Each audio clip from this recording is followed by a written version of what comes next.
anymore. On Bourbon Street or not. But Corinthian said this is oil. It's probably big. What is bigger than oil? This thing is diamonds. Like, it's like so massive.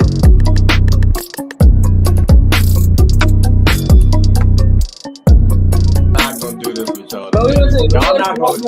This is cyberbullying, right?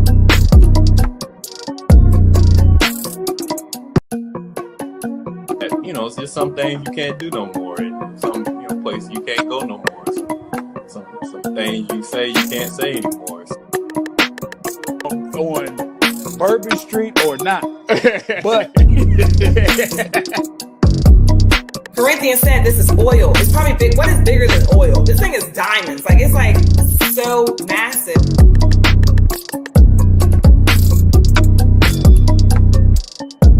I'm not gonna do this with y'all. Y'all not gonna. This is cyberbullying, right?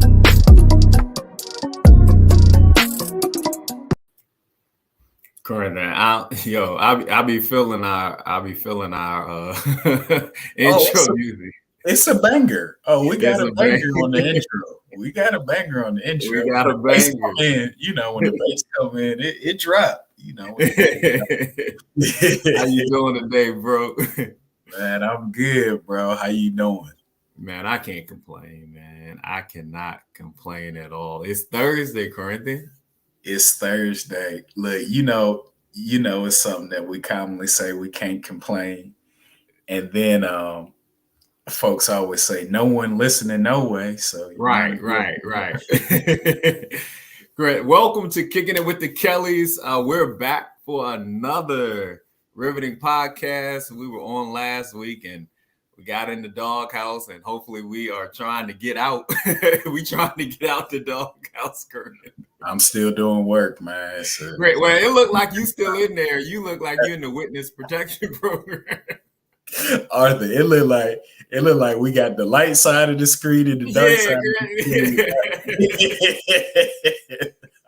Like some production costs were cut or something. I don't know. Man, I gotta talk to management. Thank you, honey. If you can just, you know what, kid, you don't even have to keep it on the warmer for me. I'll warm it up a little later. I appreciate you though. Thank you, Your Grace. Do you hate when everybody be talking about Your Grace? Hey, Queen. Hey, yeah. Well, how do you feel about that, Corinthian?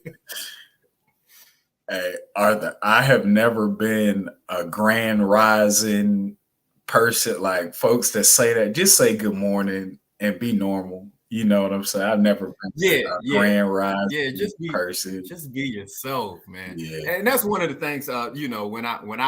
When I make it big, if I ever make it big, that's one of my messages. Just be yourself, because we have a lot of people that are, I would say, phony and are not their genuine selves.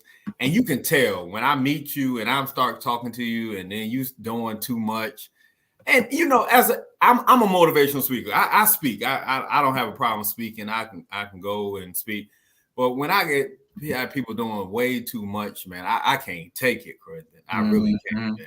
Just be yourself. And that phrase, fake it till you make it. What do you feel about that phrase, fake it till you make it? I used to be a fan of it.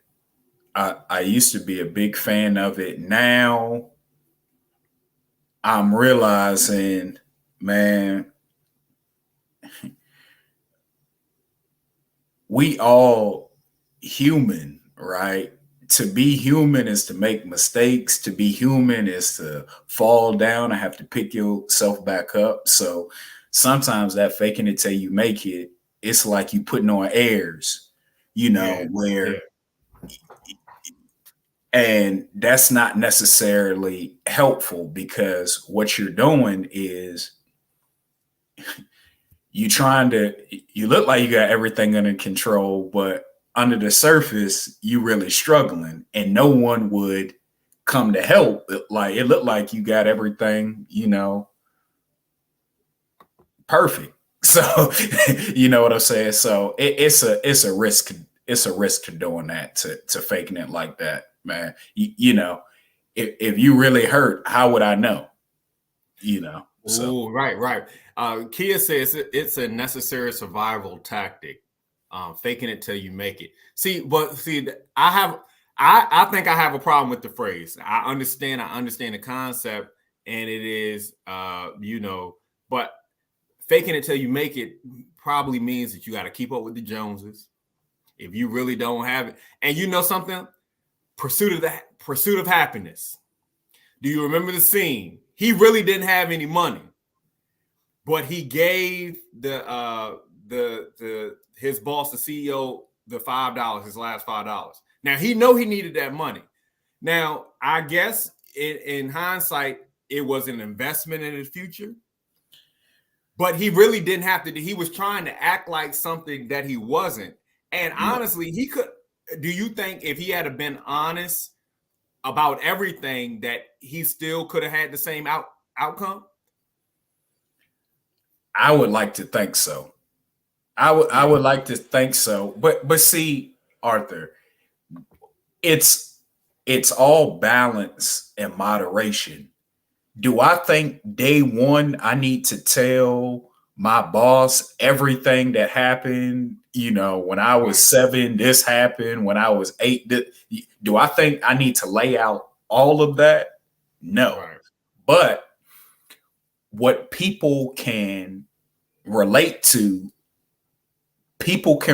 struggle because it's human. Like no one can relate to perfection because it's hard to stay in a perfect state. But everybody can relate to, man, I tried this out and it did not work. But I learned this. Like I went to a conference and someone was saying, you know that employee that comes in and they so chipper and everything is great and stuff like that. He was like, and they come in shining, their hair is perfect, their clothes is perfect, you know, they come in there always on time, and they was like, secretly you hate that person. And I was like, yeah.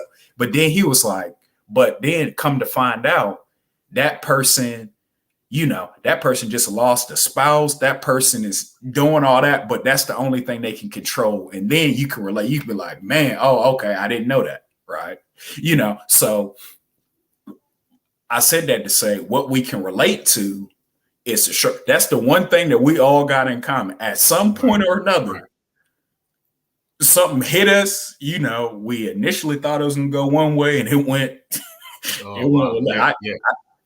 I can tell a lot of them stories, right? But so yeah, it's about.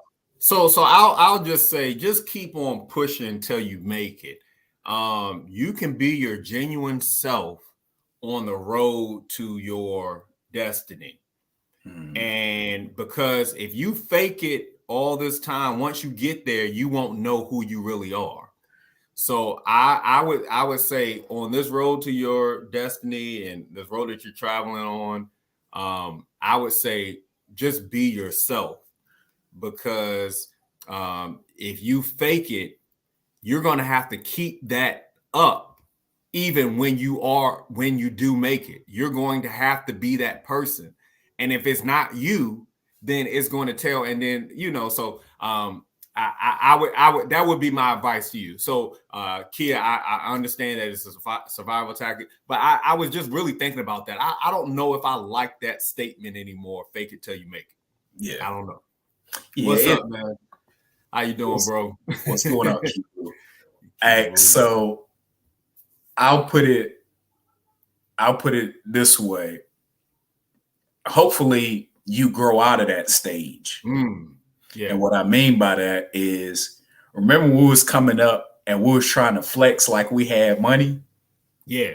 Do you remember that? Like when you come up not having much, you trying to put on or trying to impress everyone or trying to appear as though, you know, for whatever reason. Yeah. But like you were saying, in order to live in that, you got to maintain that. You got to maintain it. Yeah. Right. Which is hard to do if you don't. Yeah. You know, so that like you were saying, that old adage of keeping up with the Joneses, man, you you constantly trying to, like, it's going to that restaurant and trying to appear as though you got a lot. So you getting the most expensive thing, or you trying to buy out the bar for everybody else. Yeah. And you really don't have it. Yeah. I have passed that phase where no, that's too rich for my blood. Like I don't feel the need to. I go to stuff in my price range. I'll say, yeah, Corinthian. I struggle with this too in my life, man. You know, at one point, my circle, you know, they were members of a country club and members of Town Point Club and all that, and you know, I felt a little pressure to get a membership, and then I was like, I'm not getting a membership to no Town. But I mean, it was just all of appearance and smoke and mirrors, man. And I understand the purpose and everything for it, but Corinthian, I can tell you that, I'm doing just fine. And I don't feel the pressure to have to be something that I'm not. Yeah. Now, if I am, blessed with the opportunity to, be a member of the club and it's sustainable and all that, then all right. But I'm not going to do something just because I'm trying to get to this particular spot in my life. That's something I'm not interested in. I love what you said, Arthur. I think I'm at the point now where my value is not tied into what I have. I know that I have value, just point blank, period. Right. And when you're operating in that state, I feel like everybody doesn't operate in that way. Some people that operate where what I have defines my value, and I'm trying to operate in a space where I know I bring value to any situation, whether I don't really do a whole lot of name brand stuff no more, because I don't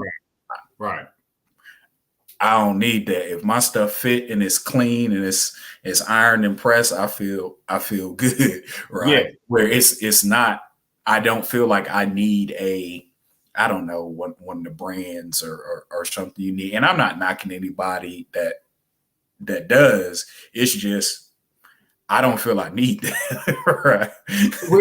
So when we say it's levels to this, and obviously there are a lot of people that consider leveling up being able to afford the most expensive things, drive the nicest cars, live in the biggest houses. So I understand that. I understand the concept, but leveling up is mentality to me. If you are trying to level up and it is bringing you down, ultimately it's destroying your peace and all that, then you're really not leveling up. And I've seen so many people try to do this, but there is really, in talking to them and experiencing them, they're not happy, they're not things of that nature. So if leveling up is a mindset, to me. It's a mindset, and you can look nice in just a black t-shirt from Walmart. you said it because you got on a black t-shirt from Walmart. and some glasses that you got from America's Best. Absolutely. That two for what you call it? Oh yeah.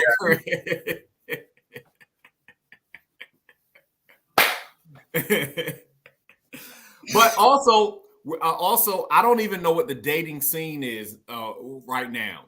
I don't know what women want from guys. I see a lot of spoofs on the internet as far as like the gold digger spoofs that you see a guy pull up in a nice car. and the girls don't know, so they are at the gas station and they talk to him, and they're talking to him, and they kind of like, no, you're a buster. But then they see them get in their car, and then they start talking. I don't know if it's real or fake, but it's a very interesting concept. Once they see what they're riding in, now they want to talk to them. So I don't even know what the dating scene. I don't know what women want at this state in the game.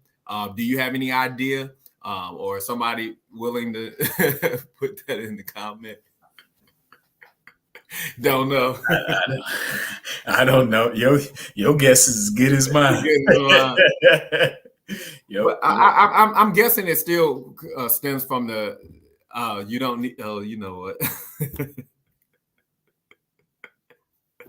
Listen, we're making content. You know, this remind me of, you know, when we was little kids and we was in the house and we might have been making music or something like that. We was all loud, and mom might have, or we was jumping around, playing around basketball or something like that. And mom might have been telling us to be quiet and all that stuff like that. Yeah. We make it. Yeah, we try. We try to be like the Jackson 5. What you mean? It's part of the process. Don't damper my dream. How you doing, Mr. Harris? Don't damper my dream. Corinthians, speaking of that, we have to give a shout out to Team USA, track and field. Both men and women. They won the 4x100. Also, the 100 for men and 100 for women. What do you think about that? And then there were some comments made from brother Noah. So what do you have to say about that? So shout out to Team USA for representing. They did a great job. If you look at the total medal count, you know, the total goals, the total overall medals, I mean, they did phenomenal. It's so many people was so proud of, seeing them perform on a world stage and do their very, very best. It's a shout out to their hard work and commitment. But Sha'Carri Richardson, that's my girl. I'm so proud of her, you know, how she represented, because she said she gonna be back. That's what she said.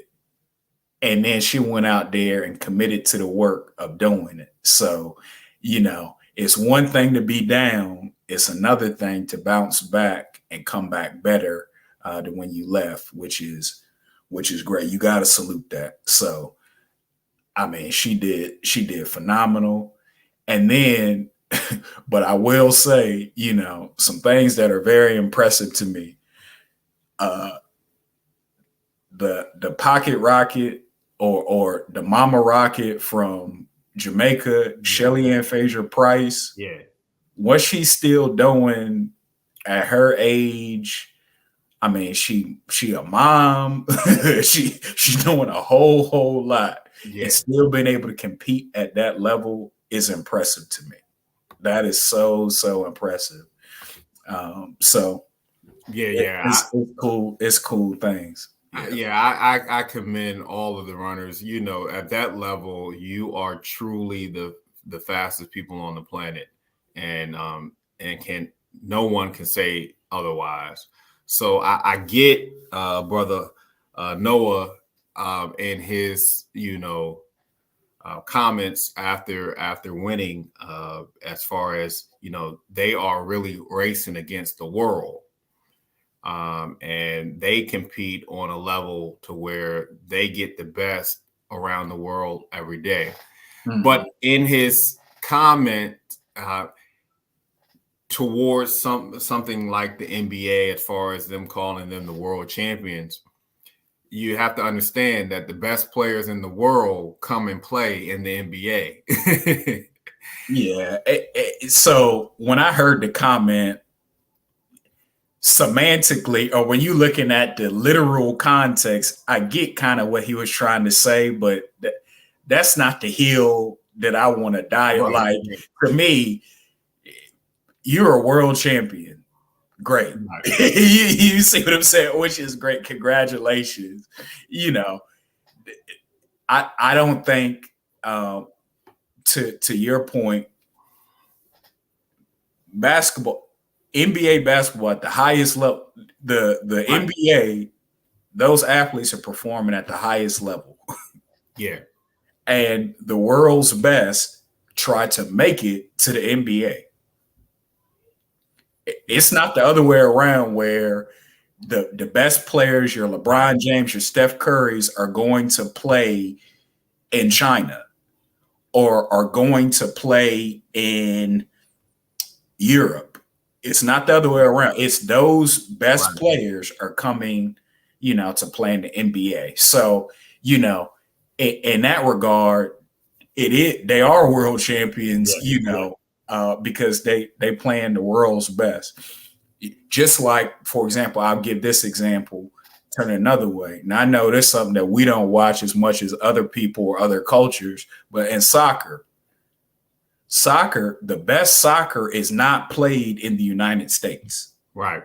The best soccer is played overseas in the Premier League and those leagues. Yeah. And then it's to the point now where you can be in retirement age playing over there, but come here and dominate. So look at Lionel Messi and what he's doing in Miami. So, it's not like that for basketball. No, I agree. So I commend the brother, and I'm pretty sure, I know his team is on it, because there might have to be some redaction, because you don't want to mess up your opportunity for sponsorships and things like that. But if he could just be a little bit more, if he can clarify, what he meant and everything, he might not even need to. I think that it could do for just, public relations and things like that. But I understood him. He is competing against the world on an individual basis. So I definitely understand what he's saying. It just could have been, he just needed a PR person to help him through that whole spiel, because it was off the dome. It was off the top. It was his raw. Raw. What he was. Now he might have practiced it too. Now I don't know, but whatever he practiced, he needed some people in the room with him as he was practicing. But Corinthian, Kia brought up something. Can we talk about? Can we just slide on over to tennis and Coco when her and Laura? It was just some things that Coco had to get off her chest. She felt she was being treated unfairly within that match, but this isn't new to Black women in tennis. Serena Naomi has had similar occurrences where they felt that something wasn't right. They were getting treated a little bit unfairly. Do you have any comments on Sister Coco? And she's doing her thing. I hope Coco wins a Grand Slam. I hope she wins one soon. I'm rooting for her. I'm rooting for her in this U.S. Open that's happening right now in New York. There was a big blow up in her opening match, where what I'm understanding, rules of tennis dictate when your opponent is ready to serve, it's like offense doesn't have to wait for defense. Right. Just like in football. Like it can't be we waiting for y'all to line. If y'all out of alignment in a football game, the offense don't got to slow down for that's on you. And it seemed like Coco was saying the same thing. When she is ready to serve, she has to be ready. Yeah. And the fact that Coco had to say something instead of the referee calling, if someone is not following the rule, if the rule says you got to be ready when your opponent is ready to serve, that's the rule. So What I have more issue with was why was the referee not enforcing it? Coco shouldn't have had to say anything. If you're sitting in that chair getting paid to referee the game, then do your job. Now, I applaud Coco for after, I think it might have happened several times, and I'm glad that she said something. She shouldn't have had to say anything, but I'm glad that she stood up for herself, because if you getting wronged in a match, I want you to say something. Right? Yeah. You put your blood, sweat, and tears in the game, and because tennis is an individual sport, let me be the one that makes the mistake. Don't interfere with what I'm doing on the court. And if the rule is the rule, follow the rule. And again, I should not have to say anything, because y'all should be so on top of this. Yeah. Y'all should be so on top of this. This is not like a team sport where you gotta multiple refs gotta see multiple different things. This is the line having to be, call this, and so you got to do your due diligence. So, but this has happened over and over again. We've seen it. Not saying it doesn't happen to other players, but we have seen it with Serena. Naomi. Sloane. I love Sloane as well. Yeah. Arthur, think about it this way. Imagine if it was Coco being the rule breaker. Yeah. Do you think they would let her break a rule 6-7 times in a match? Yeah. Or they would have tried to nip that in the bud, take away a point, make an infraction on her. I'm talking about early in her career. You see what I'm saying? She wouldn't have been allowed to get to that point. Right. Playing slow or bending a rule in that way. Yeah. U.S. Open again. The most notorious, I guess, what they quote unquote blow up with Serena Williams and the line judge, right? Yeah. Where the line judge claimed that it was a foot fault, right? So the point I'm trying to make is, at that time, Serena had won. I mean, she's a world champion. She's a Grand Slam champion, right. Won the U.S. Open multiple times. And the judge was still, it wasn't a benefit of the doubt where I see you a champion. Your foot was real close to the line. I'm going to look the other way. Like sometimes in sports, veterans get the call. Yeah. Where a foul can be on the rookie, the veteran get away with it, right? Yeah. They were not letting her get away with that. I use it as an analogy to say, if the shoe was on the other foot, they would not have allowed her to break the rule multiple times without the referee saying something to Coco. Yeah, it would not continue going on. So that was a very good analogy that you used. It would not have happened if Serena can't get away with it. Yes. Then arguably the greatest women's tennis player. No. It's not even arguable. It's not even arguable, Arthur. It's the greatest women's tennis player. Then, I totally understand. I'm going to get off my tennis soapbox after this. What frustrates me about this, I remember a time, Arthur, where Margaret Court was not even mentioned. Let me take a step back. Our grandma used to watch tennis. Actually, she used to listen to tennis. Yeah. So we grew up hearing about Steffi Graf, Monica Seles, Pete Sampras, Michael Chang, all them. There's one person that I could not stand, and she was pretty, but I could not stand Sharapova. Please don't. No, please don't. Please don't. I could. Oh no. I don't know why. I just could not. Arch nemesis for me too. I could not. Ever since she beat Serena at Wimbledon, I could not, man. All right. So we in agreement there, right? So, but So I said that to say we grew up, being very familiar, being very, very familiar with the game. And there was a time where they didn't mention Margaret Court because she didn't play in the open era. Mm-hmm. Or there was an era where it wasn't everybody that qualified that she had to play against. She had to play against certain people that were in the club or something like that, meaning that she wasn't playing everyone. Right.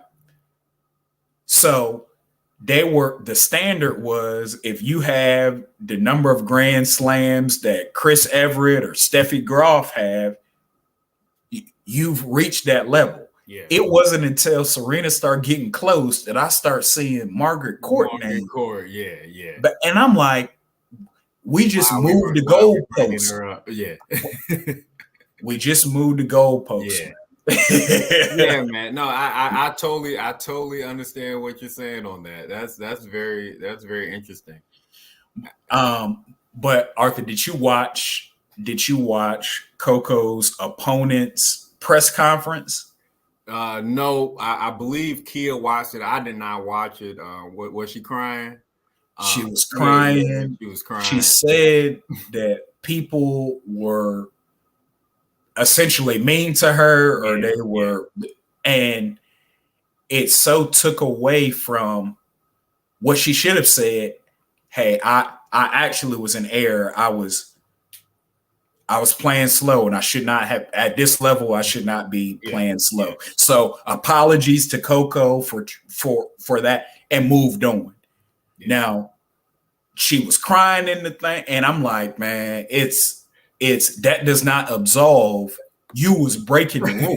Period. I mean the tears, crying, no crying. Yeah, you were in the wrong. Yeah, and people were on you because you were in the wrong. Yeah. Now Kia used it. I'm tired of. She said white women using tears as weapons, and there's a strong case for that. But women in general use tears for weapons to get out of anything. They can use it. Yeah. Arthur, if we get pulled over for speeding, and we start crying to the officer, are we still gonna get the ticket or not? Yeah, we are still going to get the ticket. I'm sorry you're having a bad day, sir. Yeah. Please take this ticket. Now, I've heard cases where women have used that and they've been able to get off. Right. It's one incident. I thought they were going. We had the nicest conversation. It was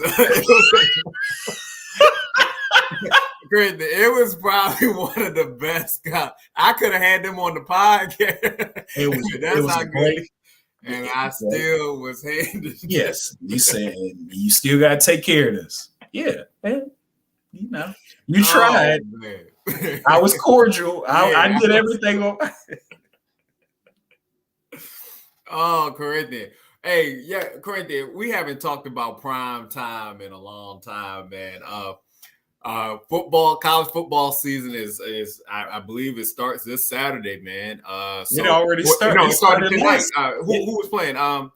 It's somebody playing tonight, but it started last week. I saw Tebow and them. I think they were in oh Lord, I can't don't Utah and Florida are playing. Okay, yeah. So all right. So it starts. Colorado. What do you think? If you could just give us some insider trading on what you think Deion Sanders and those boys are going to do. First of all, I love Coach Prime. I am a Coach Prime fan. I love everything he brings to the game. I love his swagger. I love his confidence. But also, Coach Prime has some things that other people don't have, right? Coach Prime is a Hall of Fame football player. Yeah. Coach Prime is a world champion. Yeah. Coach Prime is in the when the NFL makes the list of 100 greatest football players of all time, Coach Prime is on that list. Yeah. Coach Prime has won on every level that he's played in. Yeah. He got a interview said he would say he was him in Pee Wee League, he was him in high school, college, and the NFL. And he was true. Yeah. like he wasn't capping at nothing that he said, right? Coach Prime has been a professional athlete in baseball, 2 sports. Yeah. Arthur, we live in an area where they have AA baseball, and it's some players that are great. But to play in the Major League Baseball, not only to play, to get playing time, and to be even productive is a feat in of itself. Yeah. And he was doing that while playing football. Yeah, man. So, you can't deny Coach Prime's resume. You cannot deny his knowledge of the game, and you can't deny his knowledge of media, marketing, all that kind of stuff. So when I hear people, and then, okay, so that's Coach Prime, the player. Coach Prime, the coach, has had a successful track record. Yeah. I think Michael Irvin was there talking to his team maybe a couple weeks ago. And did you watch it? I watched some of it. Yeah. A lot of people said it was probably one of the best motivational speeches they've heard. It is. It is. Yeah. So I have to go back and rewatch it. But Michael Irvin was saying on the show with Skip, he was saying that Coach Prime has every place he has gone, he has left it better than he left it better than it was when he got there. And I would say that is really true. It comes from Atlanta, Dallas, all the teams he played with in the NFL comes with the coaching, So I agree with that. Corinthian, with the schedule coming up, they play Saturday. It's Colorado against TCU. Who you got? Well, now we got to keep in mind TCU just played. They were in the national championship. Yeah. They're ranked 17 right now in top 25. Now, TCU has lost their quarterback. If TCU still had their quarterback back, I would say it would be a very tall order for Colorado because they're a new team. They're building. Yeah. Now, this stuff that you got to keep in mind. Colorado was 1 and I don't know if it was 11 last year. Yep. So now it takes time to build something. Arthur, you were a coach, right? Yeah. It takes time to build a program, get your players installed, and then be competitive. Yeah. And then to be consistently competitive and then compete, at a high level. So that's all a process, right? I want to see a good game. If I see a good game, I'm going to be very, very pleased. With you got TCU by 20. I got you. No. Look, this is what I'll say. I believe it will be within 2 scores. Okay. Because it's the first game of the season for everybody. Yeah. There's still stuff that you got to learn. Like we not in week 13, we in week 1. Yeah. Anything can happen in week 1. If I see it within 14 points, I'm gonna be pleased with what I see. If I see Colorado put some points on the board, I'm gonna be pleased. If I see their defense covering and staying with them, I'm gonna be pleased. And I think it can be within 7. I think it'll be. I honestly think it's gonna be a 7-point game. Man, I'm hoping it's a good game because I just want to have something to talk about after the game, correct? Like I just want to be a good game too. I'm like, yo, he really went there and they gonna be straight. Well, uh, he got some ballers now. yeah. So his running back is actually from out this way. Dylan Edwards. He's a freshman running back. He went to Derby. Derby is a powerhouse out here. Like they be competing for state Derby, championships. that's our sister-in-law is out there at Yes. yeah. Yep. Okay, got you. Well, they have a powerhouse program, and the young boy. I mean, he's good. Okay. He's good. Very fast. He's a small back, but he's extremely fast. And Travis Hunter is him. Shador, I appreciate what you said, Mike. I think Shador is going to do well. Yeah, he's key. He Shador, I believe, can play at a high level. We just gonna say he got to stay healthy, and that's going to be key for him. Colorado at Nebraska, Nebraska, Colorado. I think that's going to be. I think that's going to be a toss up. Honestly, because Nebraska is rebuilding. Okay. Like Nebraska isn't the Nebraska that had Tommy Frazier and all them folks anymore. The Big Red it's not where they used to be, or the Tim Couch years. Yeah, so it can be a toss up. All right, I got you. I'm going to say, dang it, man, I don't want to say Nebraska, but I'm gonna say Colorado. I'm gonna say TCU, Colorado. Where are they playing? Where are they playing in that Nebraska game? Right now for the Nebraska game, they are at Colorado. I'm gonna roll with Colorado for that. All right, got you. Colorado. We got Colorado State at Colorado. I'm going Colorado. I'm gonna go Colorado there as well. All right. Then we got Colorado at Oregon. Okay, yeah, that gets a little different. Yeah, but that would be a good gauge on where the program is. If it's close, yeah. If it's close, Arthur, Prime is. If it's close in that game, yeah, no. If it's close, he's gonna get my ballot for Coach of the Year. Yeah, Prime is gone in 2 years. If it's close in that game, all right. Well, I'm gonna say this. Then it's USC at Colorado. Okay, well, USC is a little different. They number 6 in the 25 right now. It's a little different, but see, Arthur, you got to realize in college, and Mike said this, the quarterback position is important. So you got to look at, well, who are the returning quarterbacks, right?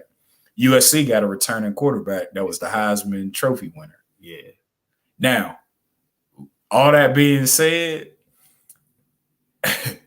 the defenses that some of these schools like Georgia and Alabama have, I mean, it's different over there, man. It's going to be a long night for Colorado.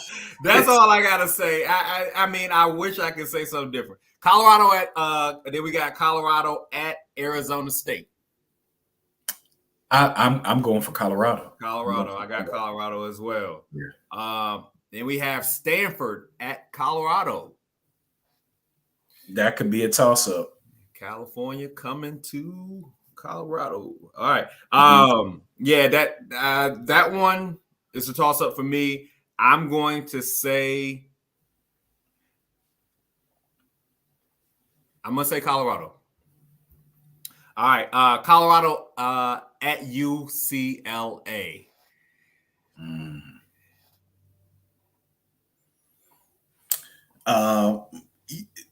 Historically, road games are harder, but again, there's been a lot. This is not the UCLA of when Maurice Jones-Drew was there or things like. A lot of these programs are in rebuilding years. Yeah. There's a clear class of programs that are cut above, that are going to compete every year, going to be in the college football playoffs. We know them off the top of our head, right? And then it's folks that are trying to rebuild, right? I know this personally. My alma mater, Virginia Tech, is in a rebuild year. See, Corinthian, I had a feeling that you was gonna slide Virginia Tech in here in this conversation some kind of way, and I was like, "Why?" I said that just for you. I said that just for you because Arthur. Old Old Dominion goes. That's what I said. I said it just for you. I do know that. We gonna be there. Baylor already been playing. Let's go to you. I'm talking about we ready. I'm in there like. Arthur, that year y'all beat us twice. You're right. You were. I forgot one of these. It's terrible. Y'all have come a long way. Yeah. Y'all have come a long way. I love how y'all are recruiting in state because we know the Tidewater got so much talent. Yeah. Period in football. So being able to recruit in state already helps, right? Yeah. And Arthur, I remember the time.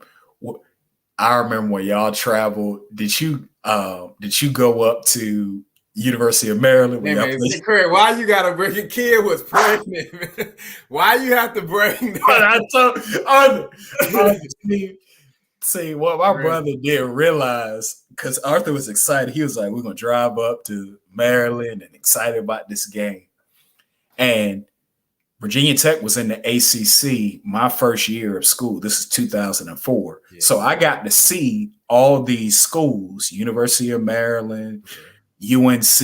I got to see them every year. And I got to see who the people that popped out off the field, were. And he said, you got Maryland. Now, at the time, Stephon Diggs was at Maryland. Now, for those that follow football now, Stephon Diggs is one of the top 5 receivers, arguably one of the top 5 receivers in the league. Definitely top 2. He's with the Buffalo Bills. He was with the Vikings. But I was like, and his brother plays for Dallas. His brother is a cornerback for Dallas, but I told my brother, I was like, Arthur, it's gonna be a long day for y'all. I said this before. No, man, Kia was pregnant, man. So listen, Kia was throwing up. we gotta walk up on. I blame some of that. Like, I wasn't able to get situated like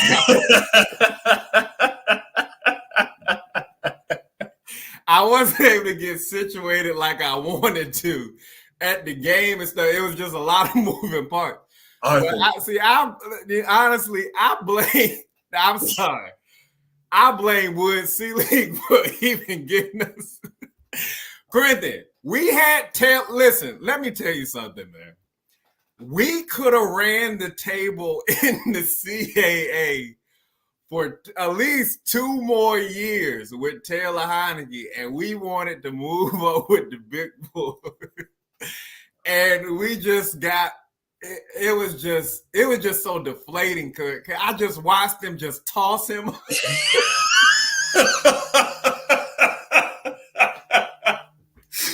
I watched them toss him around like a rag doll, and I was just like, "Line, protect him!" I was just like. You know the scene from Rocky when he was like throwing the towel. Duke, look, when Duke say throw it. I hope Bobby Wilder is not watching our feed right now. Hey, Coach Bobby Wilder, hey man, you made a believer out of me, man. Thank you for all you did for Old Dominion University. But I'm gonna get my son into your camp too. But I would say, man, it was just rough, man. It was rough, man. Arthur. So during my time at Tech, I played in the band. So we were on the field. We had to march on the field for home games and that sort of thing. But in pregame, the teams are out there warming up. The line is warming up, doing blocking drills or doing the running drills. The special teams is kicking. And Arthur, being on the field with Division I athletes, seeing their size, it puts into perspective. It's levels to this, right? It's just like if you ever been to a professional basketball game and you on the court or floor size and you see how big those players are, it's just a different size, man. Yeah. No, Corinne, you were in a great era of football, man, and for the folks watching that did not go to a school in the Power Five or anything like that, you got to experience some really good stuff, man. Arthur, I've been on game day. We've been on ESPN game day. Game day. And for Virginia, Virginia Tech, obviously Virginia Tech is Virginia football. Like, it doesn't get any more football town than Blacksburg, and Christiansburg, and all that. Like, it's the real deal. When we talk about stuff shutting down, like the city is shutting down for Virginia Tech football. Man, at that time, so now for some context, I started Tech in 2004. So my freshman year, we had a legend by the name of Brian Randall that was our quarterback. Let's go Williamsburg. Brian, but see, Arthur, being from the Tidewater, we saw all these names in the daily press. Yeah. Him and his brother. He had a brother too. Yeah.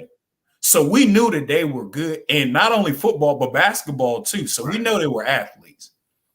Brian helped us win an ACC championship my first year. We were in the Orange Bowl, lost the Orange Bowl to an undefeated Auburn team that had Jason Campbell, had a great career, a long career in the NFL, had some studs on that team.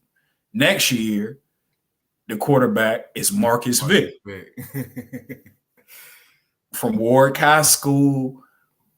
Marcus, to me, because I got to see him throw, and we knew the stories of what his big brother Michael, was doing.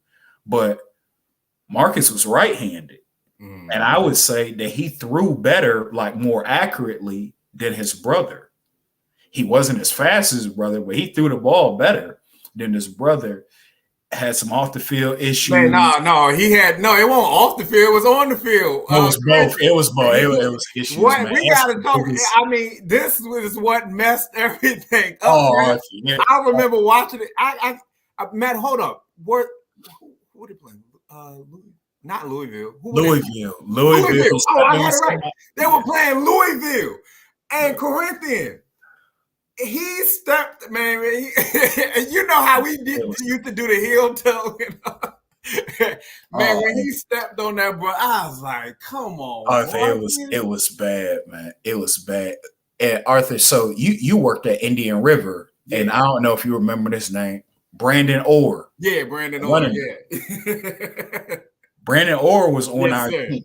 Brandon Orr was no joke running back. He was. That's the only name you would hear. Or like Brandon Orr was no joke, right? The receivers that we had was no joke. Shout out to some great Tech players during those years, and our defense was something else. Man, our defense was off the head, y'all right, man. And then my last 2 years. We had Sean Glennon that, to his credit, he did some good things. But at the time when you were a student, you don't get it. You don't know all the stuff they got to put into it. And then my last year, I took 2008 was my last year, but I also took a victory lap year. We had a young man by the name of Tyrod Taylor. Man. Hampton Roads legend. Just a good player of the year. I think multiple years. Tyrod Taylor. Man, Tyrod was no joke, man. Tyrod was the real deal. Real deal Holyfield. You're right about that. Real deal. Man, don't get me. So we used to compete. We used to be in a BCS bowl or in contention for a BCS bowl every year that I was in school. Yeah. So that means we was on national televised games. I've seen with my own two eyes players like Matt Ryan, Calvin Johnson, Hall of Famer, Matt Ryan, NFL MVP. You know, like I've seen those people live and in color on the field. So I knew the levels, you know, where people were. And it was just a cool time. But I got to see how big, when you have a winning brand, how big, I mean, it takes life of its own. Corinthian, man. What let's talk man, Netflix, man. I started watching The Swamp, man. Okay. All right. I haven't seen The Swamp yet, but I suggest the Manziel story. I watched Johnny. Okay, you watch. I need to watch that. But Corinthian, when I'm talking about The Swamp, man, I was like, man, it was great. It was crazy. Hey, college sports, Arthur. I can't even imagine what those players go through, especially when you're in the national eye. When you're winning, it's winning and everything that come with it. Yeah. Right. Now, how do you discipline somebody that's winning you every game when you beating people by 30 points every week? Well, what you say, how do you keep people in line? Yeah. Unless it's the players internally trying to hold folks accountable. But I mean, what you gonna say? You're not gonna play the person that just caught 3 touchdowns the last game for you. What you gonna say? No, he can't play this game. He can't play. You know? So how would you deal with that as a coach, Arthur? You have people on your team that are extremely talented, but behaviorally or mature wise, they're not there. What's your approach there? Man, I plead the fifth.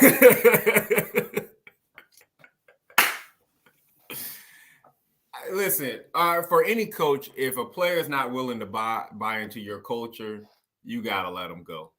If they're not willing to buy in, but they have to have the heartbeat of the team. It's also one thing if the team wants them and they not acting right, because then how you gonna get the team to do what you want? So yeah, it's all about buying in. If you haven't bought in, you gotta let them go. You have to cut the head of the snake off, and that's the only way. So I would just say football, high level sports is all about culture. It's all about culture, and you can see it on the NBA level. You can see it on the NFL level. It's the culture. Even the Steelers, even if they don't win a Super Bowl, they have a culture, and everybody talks about it. Even if the Warriors don't win an NBA championship, it's a culture, and it's different over there. And I've even seen interviews. They was like, "No, it's different over there. Like, I don't want you to think that this is like this at every club, at basketball club." And most people will say that it's not like that. So players that have gone there, they and now they might be the star on their team now, but it's not the same culture. The Spurs, everybody understands what the culture there. The Patriots, everybody understands what the culture is there. The Kansas City Chiefs, everybody understands what the culture is in these programs. So yeah. Arthur, I love what you said. Yeah. To be a champion, there's a champion mindset, and that's culture. Yeah. Where I heard Coach Prime that has won championships, and he's trying to instill that at Colorado where we first started. He said our championships start at breakfast. Like we eat like champions. We go to practice like champions. Yeah. And that's what translates into championship. Yeah. Just like you said, that culture, it's a mindset, and it can be contagious. Right. And then you can easily see those folks that have bought in and those folks that need to get gone. This is not the place for you. Yeah, it's not the place. It's so evident, though, when I think of winning teams, whether I like them or not. I think of Alabama for football. Yeah. They have a culture. Yeah. Period. Yeah. You can't come in Alabama. So they don't care what you did in high school. You're going to learn how to play the Alabama way. See, because they got somebody that's going to take – see, Alabama, and I even think about like even local for me, like Princess Anne girls basketball team. If you don't act right, oh well, they bye. Listen, they have somebody waiting in the wings. your spot, and that's something that I wish I could have had, and I'm not gonna go on a soapbox, but it's real talk, Corinthian. Alabama, they don't play like you came here I don't care if 5-star recruit, don't matter. We got somebody. We got somebody.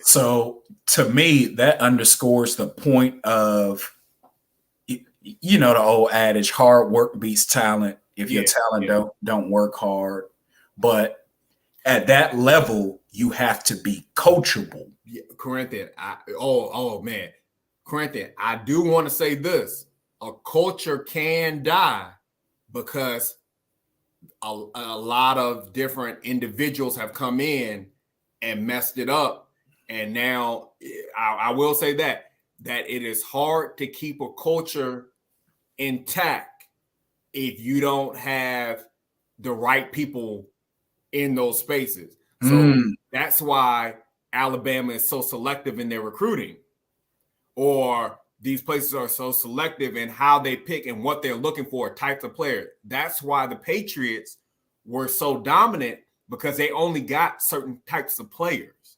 They didn't get the mega stars. They got people that could do their job and that were good at it. Like, so that's another thing. That's why Dallas hasn't won a Super Bowl since the 90s, because they're trying to get high level players. Wow. That bring the fame, because they need to still be America's team. Wow. But they don't all mesh well in the culture. So yeah, you got a lot of individuals. See, Arthur, now you got me even thinking. Now, this is a program that I can't stand, but they have a recipe. Duke recruits certain players that fit their system. Fit the system. It's just that simple. Right. and if they don't fit the system, Corinthian, let me show you. If they don't fit the system, they're one and done. They're one and done. Because they weren't thinking about all the other players at least 2-3 years, and then they left. So you got to really look at it like, it's like, wow, it's very interesting. I hate to say this, but like Kyrie Irving.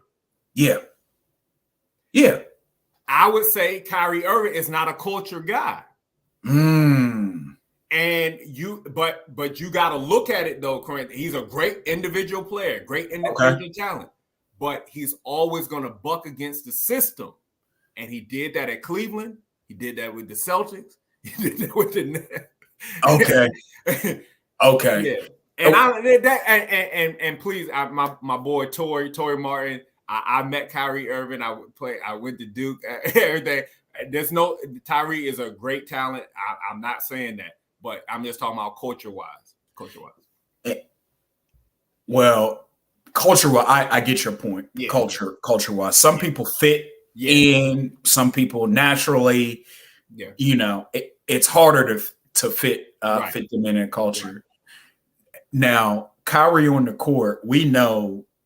In terms of finishing, ball handling, Kyrie's in my top 5 in terms of finishing, ball handling, around the rim, what he does. Yeah. But I have more respect. I mean, he's a legend on the court, but what he does off the court, his stances, I have so much respect for him. And I know he's taken unpopular stances. Like, it's hard to be the person that is a thinker.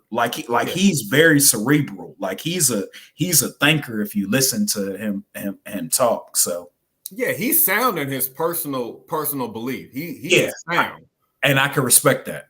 But his basketball career, I would say that there were some choices that he has made has affected him on the court, but personal beliefs, he's definitely sound, and brother, more power to you, man. Well, anybody that, any guard that rivals Steph Curry, I don't really talk, we really don't have anything to talk about. When you talk about a culture guy or, somebody that, then that's totally hands down without any questions, Wardell, Stephen Curry. Arthur, that's one of the biggest what ifs. You gotta watch it if you haven't seen it. It's on Apple whatever TV, not Apple TV, but the Apple his documentary. You gotta watch it, man. I'm gonna check it out. But Steph's parents went to Virginia Tech. Yeah.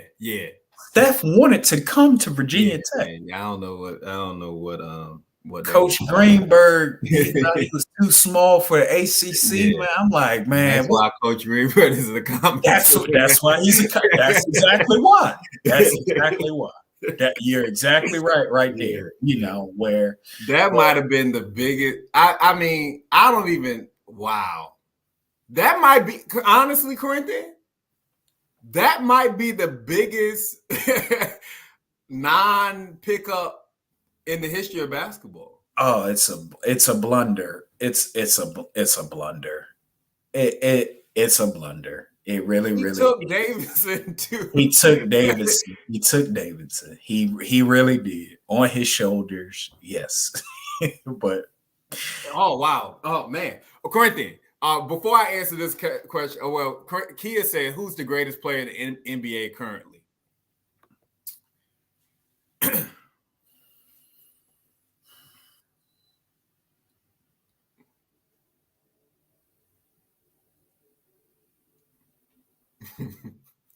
Well, Arthur, I know who you're going to say already. I mean, I already know who you're going to say. Me personally, I'm thinking of like everybody can't do what he can do. Right. Like he's a freak, the Greek freak. Giannis Antetokounmpo. I would say, even with his. Giannis cannot shoot as good as Kevin Durant. He can't. I mean, but can you imagine if he could? Like, how would you stop what he's doing? So with his limited skill set, he's already an MVP. He's already a champion.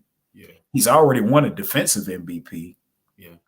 But imagine if he develops that more in his game, and I think he will work on that. Imagine if he becomes a more consistent free throw shooter. So that's why I put he's up there, and then also Jokic. Even though I had a feeling that you might say the Joker, man. Honestly, after watching him this season, and him having Jamal Murray back, it just enhanced everything, because last year he didn't have them. They got beat by the Warriors in the game before Western Conference Finals.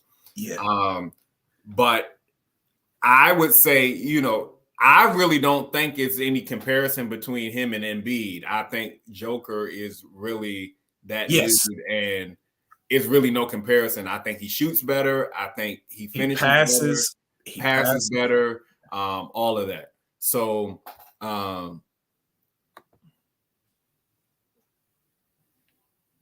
Somebody said Ja. Oh, come on.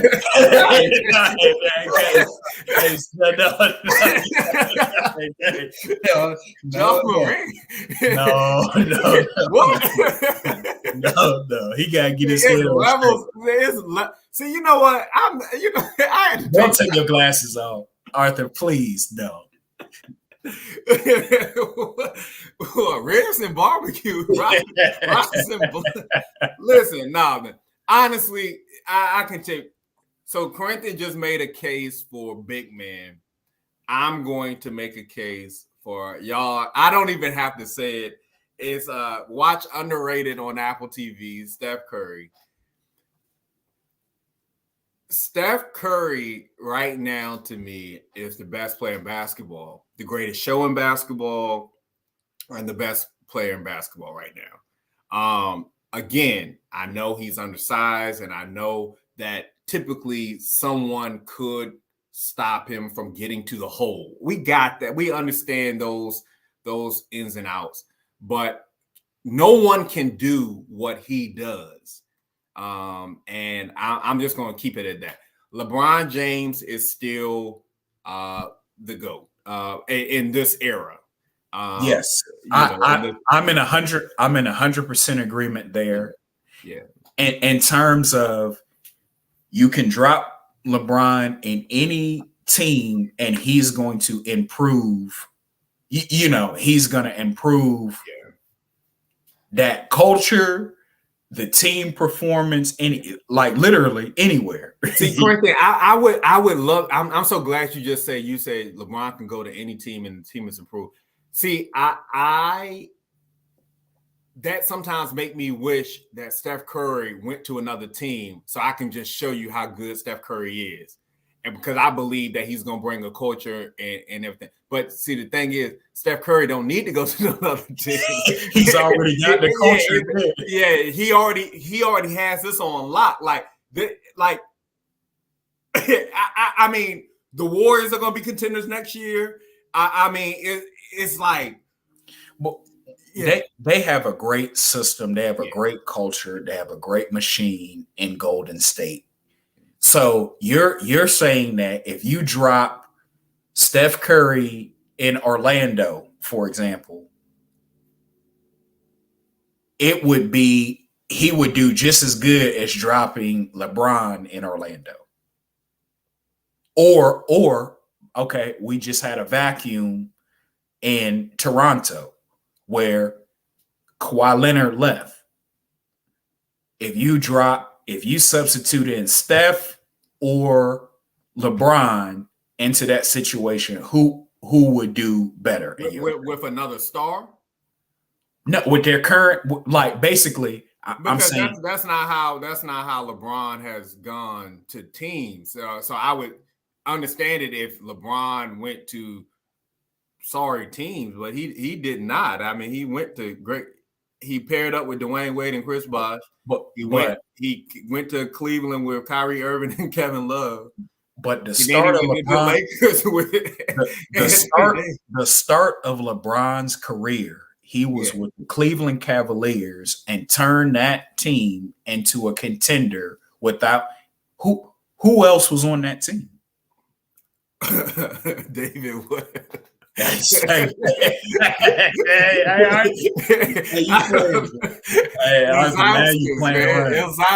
man. He had what's the ball head brother? Big Z, yeah. What was the ball head brother? Big Z. I know what you're talking about. Yeah. Please. No, he looked like who he was at Utah. Oh Lord, I can't. He used to wear the Gibson. What was his name? I can't think. Actually, bald head, light skin. He used to wear the headband. Larry Hughes. Yeah, he had Larry Hughes, and then Eric Snow. Did he have Eric Snow? Eric Snow. Yeah, man, come on. No, I got you, but you're saying, all right. So we got to look at it. You're saying that LeBron obviously led that Cleveland in his second year to the finals? I don't know what year it was, but I know they ran up against the San Antonio Spurs and it was light work for them. But the point I'm trying to make is that team was on his back. Yeah. I would agree. I would agree with that. And he did it at a young age. I mean, obviously he did it very young in his career. And then after that, they didn't win. So then, whatever years left he had in Cleveland, obviously he had to get out. Yeah. He had to go somewhere else because it won't gonna happen. Yeah. And he teamed up with Miami Heat. Now Miami, Dwayne Wade had taken his team to the finals and won. But he had, I would say Dwayne had more help than what LeBron had.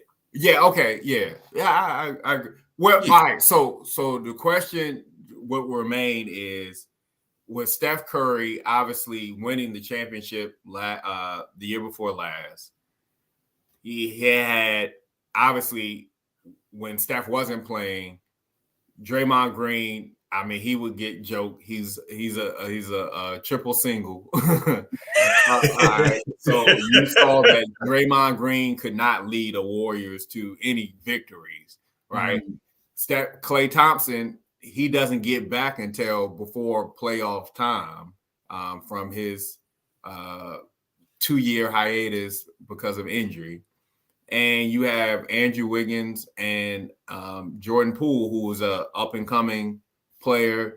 I mean, young player. So I would say what Steph Curry did against a very complete and veteran Celtics team was quite remarkable. Yeah. Well, yeah. No, I get what you're saying, but Steph is playing with champions. Like Draymond Green is a champion. Klay Thompson is a champion. Andre Iguodala is a champion. Like, and then everyone knows their role as well. And Andre didn't play much at all. Okay. He was injured pretty much the whole season. But I said that to say that team knows what it takes to win a championship because they've won one before, right? So when I'm trying to use the analogy, this is hypothetical. I know we'll never know for sure. But what I'm saying is Kawhi Leonard was the difference maker for Toronto getting that championship the year that they got it. I don't agree with that. We could disagree with that, but I would say the difference was Kevin Durant tore his Achilles, and then Klay Thompson tore his ACL in Game 6. There were some fortuitous injuries, but that's a part of sports as well. Yeah. We would not be talking about the Toronto Raptors if one of the two things did not happen.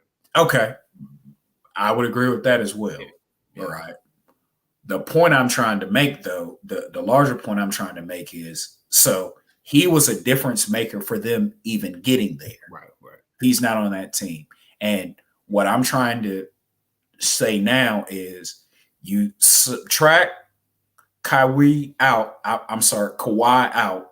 and insert either LeBron or Steph, would you get a similar outcome? And I'm saying you probably would win comparable with LeBron in there, and you probably wouldn't get as far with Steph in there. Okay. That's the point I was trying to make. Yeah. Okay. No, I got you. But all right. So no, I get what you're saying. I get what you're saying, but you would also have to replace the player that they swap out for somebody in that position, correct? So if you're doing it like that, so you put LeBron in and swap Kawhi out, they still have Fred VanVleet. Yes. Keep everything else the same. Or they would have had Kyle Lowry, all-star point guard. Mm-hmm. So, and then if you swap Kawhi out for Steph, now you have multiple point guards, and so you would have to give them a forward. Mm-hmm. And I would say with a forward on the same level of maybe not an all-star, but on just a comparable level to be able to score as well, I would say it would be probably around the same.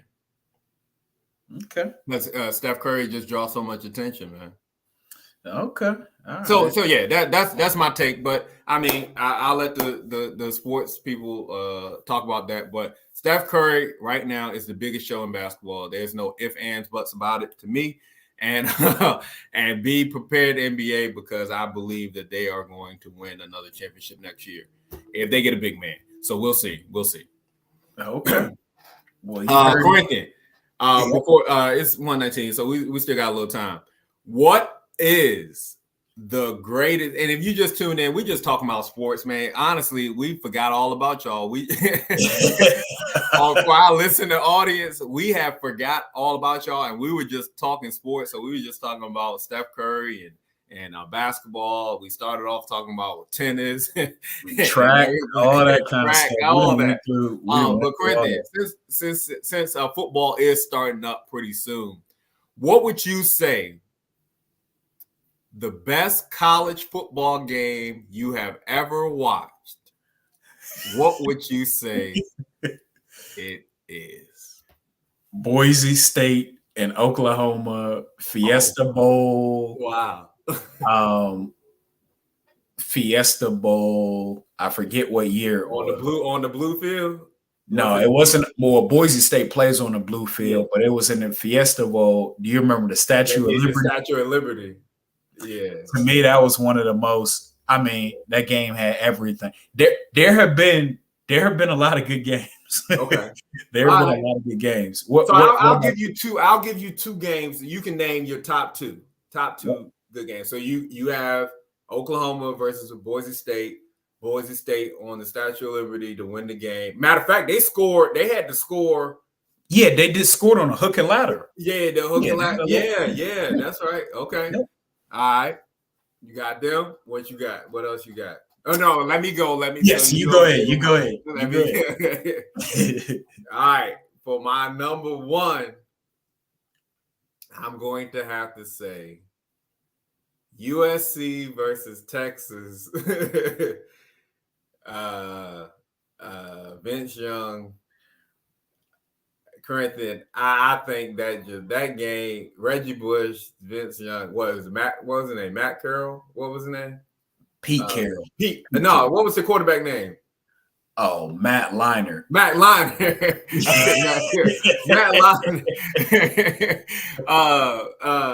Reggie Bush. Yeah. Vince Young. I still remember like it was yesterday, man. If he hadn't scored that touchdown, I would have cried. Because I didn't like USC. I did not. I was rooting for Texas all the way as the underdog, man. I was rooting for Texas as well. I couldn't stand USC because that the year before USC won the national championship. Correct. We were their first game. Virginia Tech was, and Reggie Bush is the truth. Yeah, man. Reggie Bush is the truth. All right. Second game. Mm-hmm. What's your second most favorite game? Clemson, Alabama, Deshaun Watson, pass to Hunter Renfrow in the end. Yeah. Anytime I see Alabama lose, it's a great day. Yeah. And I'm not trying to be a hater because I can appreciate teams that operate in excellence, and Alabama does. Okay. But seeing them get beat, it's a great day. Oh, it just warms me up. So that game went down to the wire. You got folks that's doing great thing. I mean, that was Jalen Hurts' first year starting for them. And to take them that far, like he runs a touchdown for them and they're up. Yep. And so that game right there, I mean, yeah. That's my number two as well. Okay. That's my number two as well, Corinthian. I just the feelings that I get when I think about Alabama getting it warms my heart anytime. But see, if you notice, all these games were like bowl games. Yeah. Right. Do you have any favorite regular season game where it was just a real good game in the regular season, the course of the season? Well, I would have to say Auburn versus Alabama and the field goal and the kick stick. The kick stick. Correct. That right there. Oh man. And matter of fact, I think Auburn beat Alabama this year. Did they beat Alabama? Tennessee beat. No. Texas A&M. Did they beat Alabama? Arthur, Matter of fact, because I think I was in the hotel room watching that. Hold on, hold on, man. Matter of fact, I can't quite remember, but my top of the season, it'll be recency bias. Seeing Tennessee beat Alabama. Oh yeah. Oh no, they lost. They lost by 4 to they were winning and okay, man. All right. Tennessee beating Alabama was great, and then in another game that was real good, Georgia versus Ohio State. It came down to that kick, and the Ohio State person missed that kick. That was a real good game as well. Very, very good game. Georgia, when I watch Georgia games, if they win, I'm cool. Like anybody but Alabama. I mean, see, I don't think I don't care who wins. Okay. As long as it's not Alabama. I will root for Virginia Tech before I. Yeah. It's several teams across sports that it's like that for me. Like, I don't care who beats them. I just want them to get beat. The Yankees in baseball, I do not like the Yankees. I don't like the Yankees at all. They had that run back in, the late 90s where no one could beat them. I couldn't stand the Yankees. And you already know for football, well, I don't have to worry about it no more, but the Patriots, I would just say any team that Tom Brady is on, I'm not rooting for them. Basketball, I'm not rooting for any team LeBron James on. I'm sorry. I'm just not.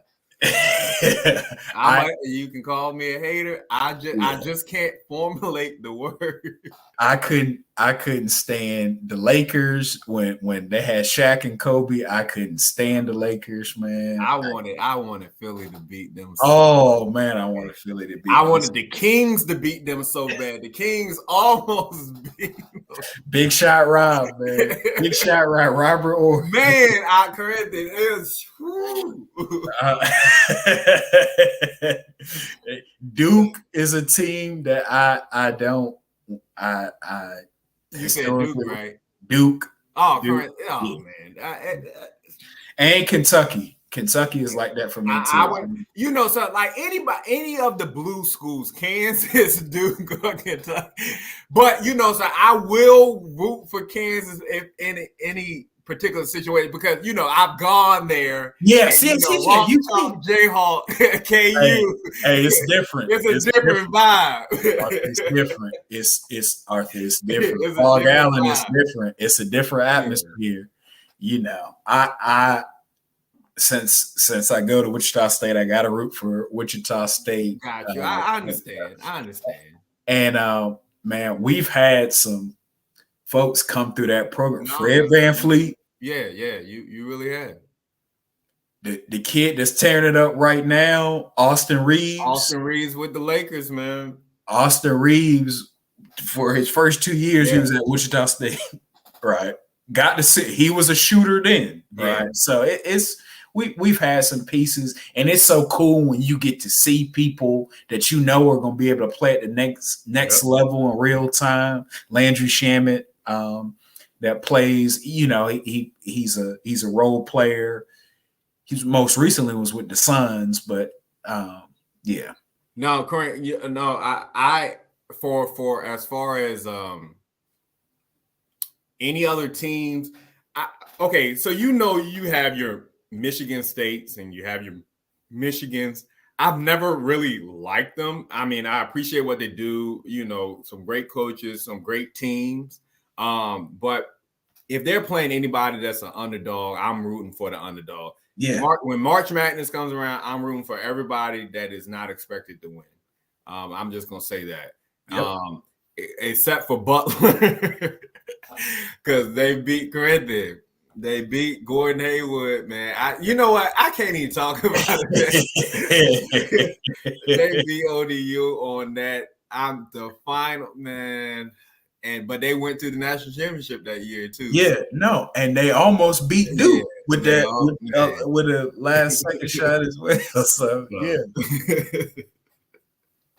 No, you do you remember we went to ODU game?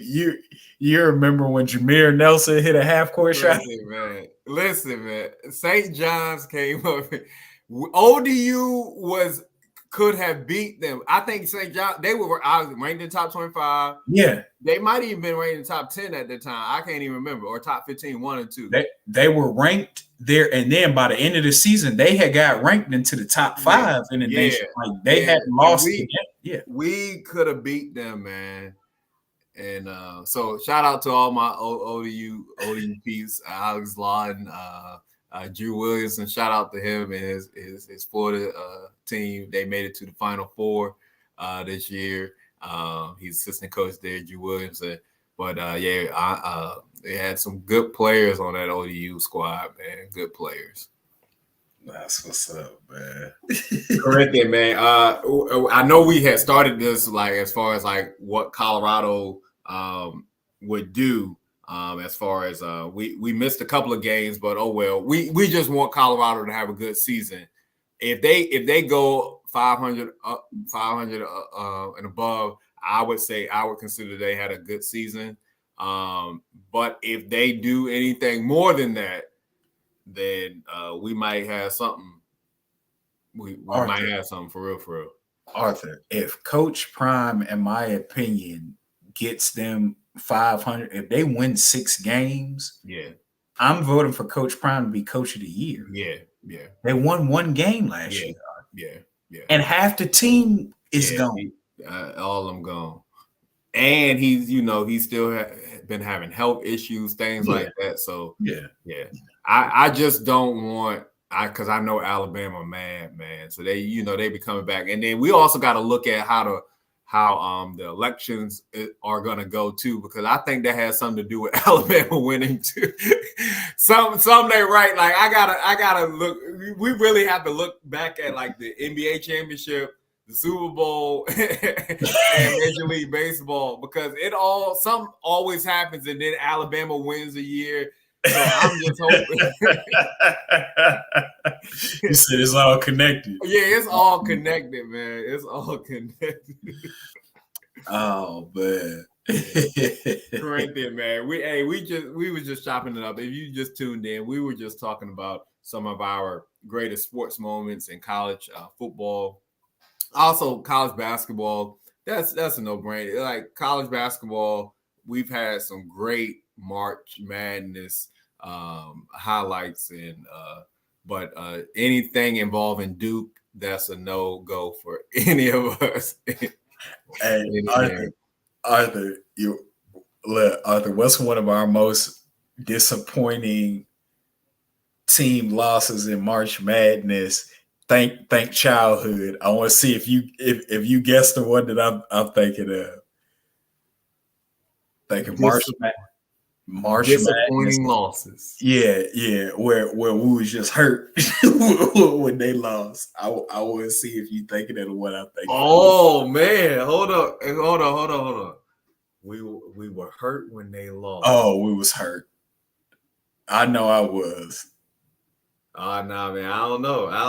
All right, Arthur. Hold on. Trying to think. George Mason, VCU. No, it's back childhood. It's childhood when we was coming up. You talking about UNC? And Coda in them? UNC is involved. Do you remember who they lost to? And we was hurt. No, I don't. Hold on. They do you remember Andre Miller? Well, hold on. Not you. What school? Utah? No, what school he go to? Actually, it might have been Utah. It was either Utah or Arizona, or it was one of the two. Hold up, that. Oh, Andre Miller beat USC. Oh, I was hurt. Oh wow, Corinthian. Hold up. Andre Miller. I remember that name like it was yesterday, man. He went to Utah. Utah. Utah. Christian, man, now. I was hurt. That you bring it back. Oh my goodness. Yeah, you bringing back memories, man. Nah, man. You know what? UNC, man. See, when they had Ed Cota, Antoine Jameson, Rasheed Wallace, Vince Carter, they had all, and I was just like, man, what is wrong with What is wrong? What is wrong with them? Do you remember Joseph Forte? Jason Capel. When did Rashad McCants play? Actually, they won with him. They won with him? Yeah. Sean May, Rashad McCants. Okay. Yeah. Okay. Maybe Raymond Felton. Yeah. They won a year. They beat Illinois. They beat Illinois. All right. So when did Tyler Hans? What year was? I think he came after them. So they did one. I think they won a year. Yeah. But then they lost. They just lost recently. But to was it Villa? Who they lose to? Xavier. They lost to Villanova. On that, man. And it's just UNC, man. And I hate it because they always have the opportunity to have more wins than Duke and all this stuff. But then they always do something stupid, man. See, but it then goes to show your point earlier about culture. It can die. Yeah. Culture can die. But Duke consistently, like, I can't remember last year that I've seen Duke like fall off. Right. Like, and not be competing. I can't think of. I can think of many recent, things with UNC, but with Duke, I can't see it. And anytime you got the coach that has the most wins in college basketball, he was doing something right. Right. Corinthian, man, why you have to break Corinthian? I forgot all about that Utah and I remember it. Score was 65-59, 1998. 1998. I forgot all about Andre middle school. 98. That was in middle school. Man. Middle school. Yep. Yeah. Man. It was Arthur. It's been some losses that have stuck with me. Yeah. All right, I'll use that in basketball. And then it was another around that era, college football hurt. Like what?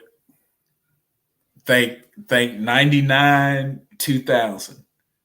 Oh, you talking about Virginia Tech versus Florida State? Yeah, Virginia Tech versus Florida State. Peter Ward, man. Hey,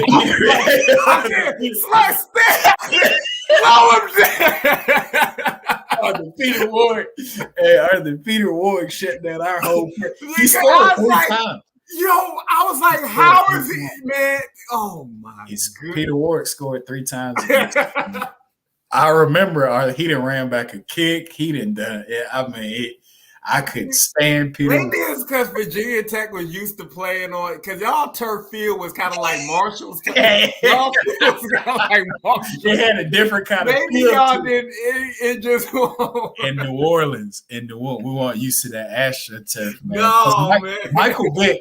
Michael Vick, in that game, if you go back and watch the game, he literally put the team on his back. Yeah. He put this, and they were, by the time fourth quarter rolls around, we're up, I think 29-28.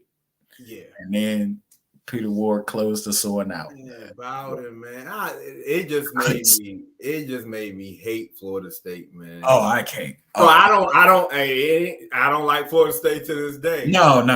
Now, I know Deion Sanders went there and stuff, but I don't like Florida State, man. I'm not a Florida State fan. Man, man. Who would you say was the best college football player that you've seen with your own eyes? With my own eyes.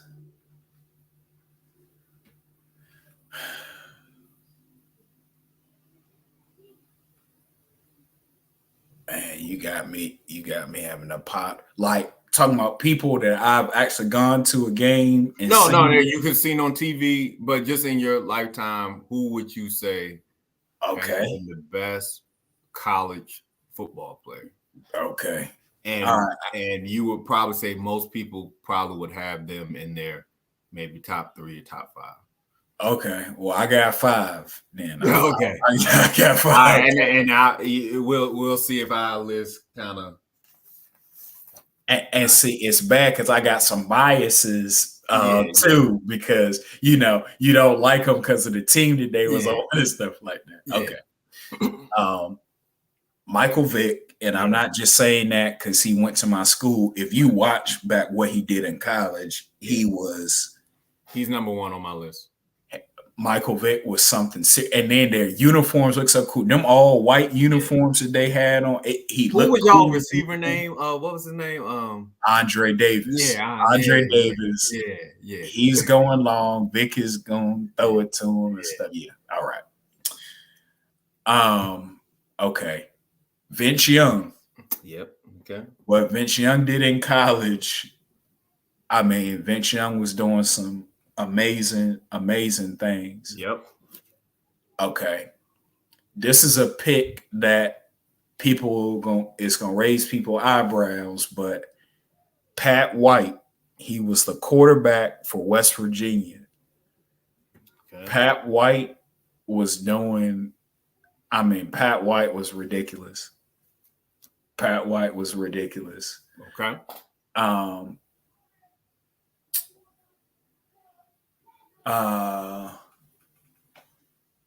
Adrian Peterson. All right. Adrian Peterson, running back out of Oklahoma. And even though I hated USC, you got to put Reggie Bush up there. But then it was some people that had some great careers. But those are people that I actually watched and was just like, wow. They're doing some crazy. No.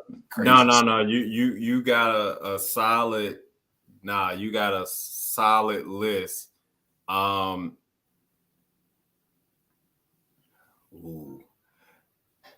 All right, so I would say that I got glimpses of him. I would say in our lifetime. So I would have to say Ed Reed. So I would change Ed Reed out for your Pat White. Okay. See, I didn't even go defense. Yeah. So you just went offense. I just went offense, but I'll give you a defense. I like that. Ed Reed. Ed Reed was a bad boy in college. Yeah, now, a lot of people probably would say Ray Lewis. In that, maybe even over Ed Reed, but I'm gonna say Ed Reed. But see, I would even say Ed Reed too, because see, I didn't get to see. I wasn't watching college like that to see Ray, but I did see Ed Reed. What Ed Reed was doing at Miami, he was a difference maker. Then, for defense, I'm talking about somebody that jumped out on the screen that was doing all kind of crazy stuff, and he was small too. LSU, Tyrann Mathieu. Oh, LSU Honey Badger. Yeah. Before he got jammed up with the with the substances and stuff like that, what he was doing down there, I mean, it just popped up off the screen. He was in every play. And then I'll give you one more that college, if you look back at their college highlights on the defensive side of the ball, Eric Berry. Oh, No, okay. no, not Clowney. Okay. Eric Berry for the University of Tennessee.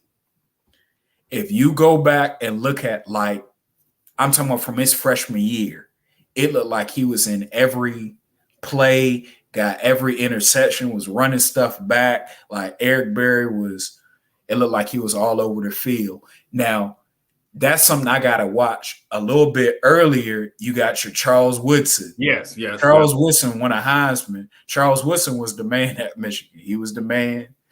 Then you got players like Arthur. I can even remember for folks that, you know, from Kansas, they'll know this name. Michael Bishop. He was the quarterback at Kansas State University. So I remember when he was huge. Like, Kansas State was almost in contention for a national championship, mainly because of what he was doing. Right. Okay. Then you got Tim Couch. You remember the quarterback from Nebraska? Yeah. The fast dude, Tim Couch, was huge for a while. Then we haven't even got on folks like Percy Harvin from. Well, I was gonna say Percy Harvin for Florida, but you know, would you say Tim Tebow had a better career at Florida than Percy Harvin? Man, see, Arthur, Tim Tebow was in a great situation, but what people overlook is the quarterback before Tim Tebow was a guy by the name of Chris Leak. Yeah. Chris Leak won a national championship. Like, Tebow has, I don't know if it's 2 championships. His freshman year, he didn't play as much as Chris Leak did. Chris Leak won that championship for him. Yeah.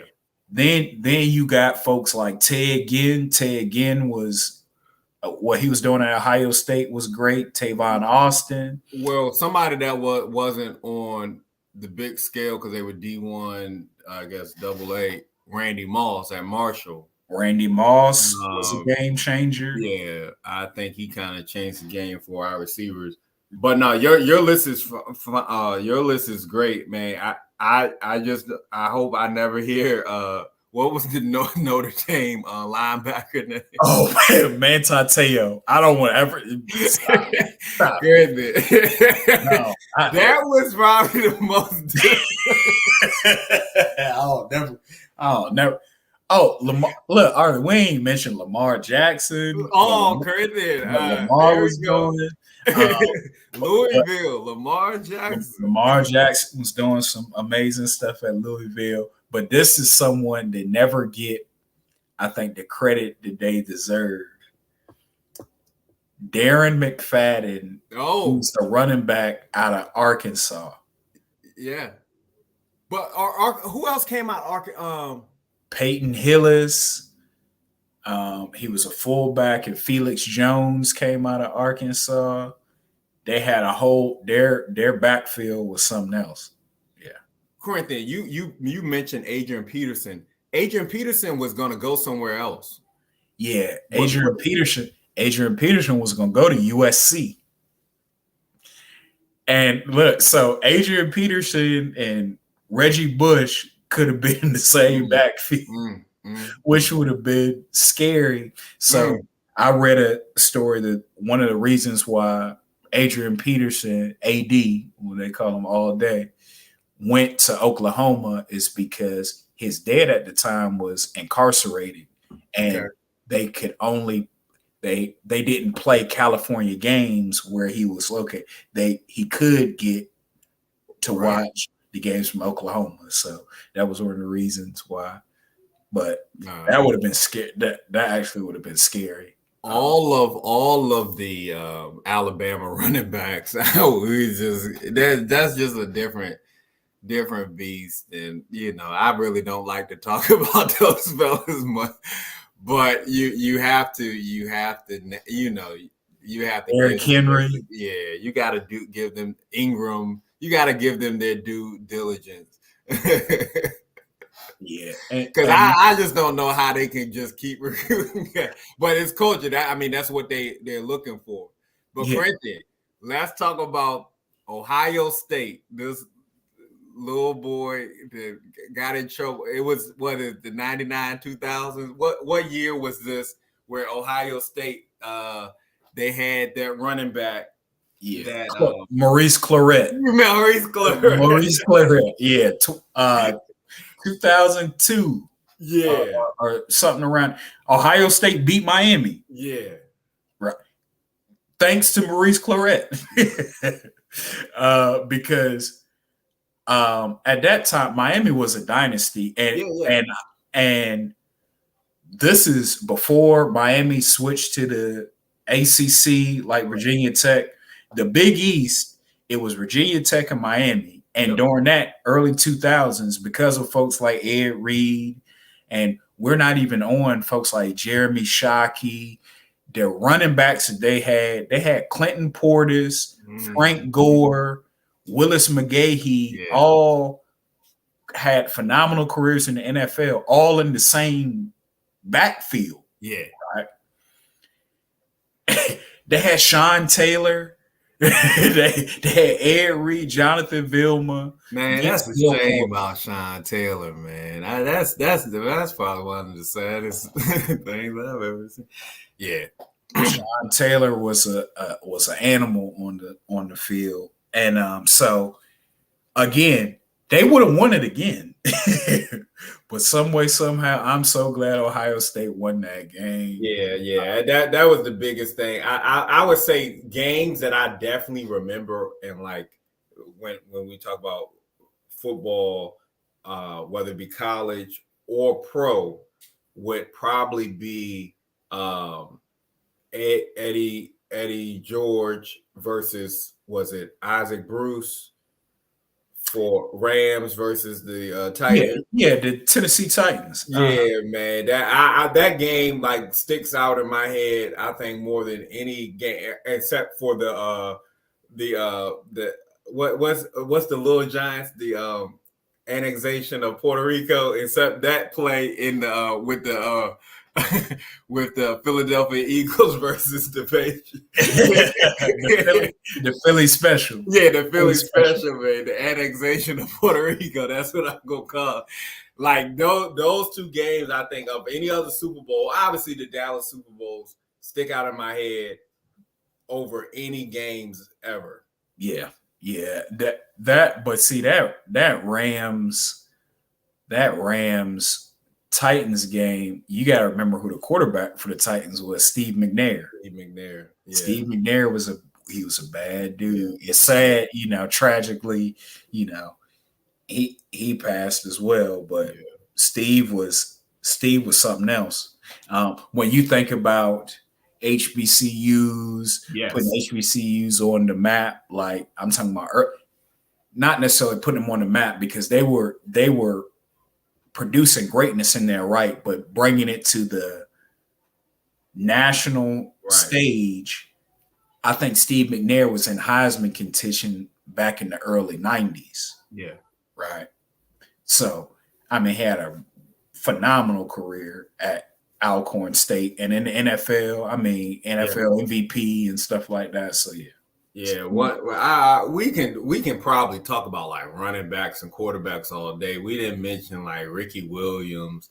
Oh man, Ricky was running. No, because I think he was in like that 98. Yes, he was that might have been like 97, 98, 96, 97, 98. Yes, sir. Yep. Yeah, that was just a different time, man. So Arthur, I remember this a name that folks, if you really follow college football, you'll recognize. Joe Hamilton. He was a quarterback at Georgia Tech. Okay, well, yeah. You the football buff, man. So that I started getting into college football early, like late 90s. I started getting into college football. So I remember Drew Brees when he was at Purdue. Yeah. And he was good then. You would hear certain names that you would hear.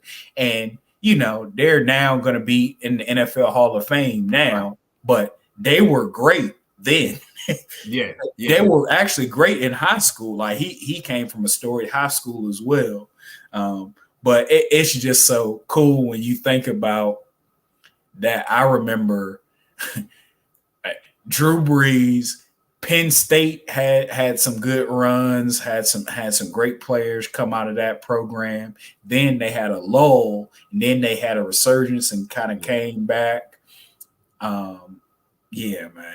Yeah. We didn't even like touch on, you know, what Cam Newton did for Army. We did. It's so many things that we can touch on probably right now. But the crazy thing, Cam was at Florida. Yeah, he was at Florida. Matter of fact, I think he's supposed to get a ring. He never got his ring. I saw that. So his ring.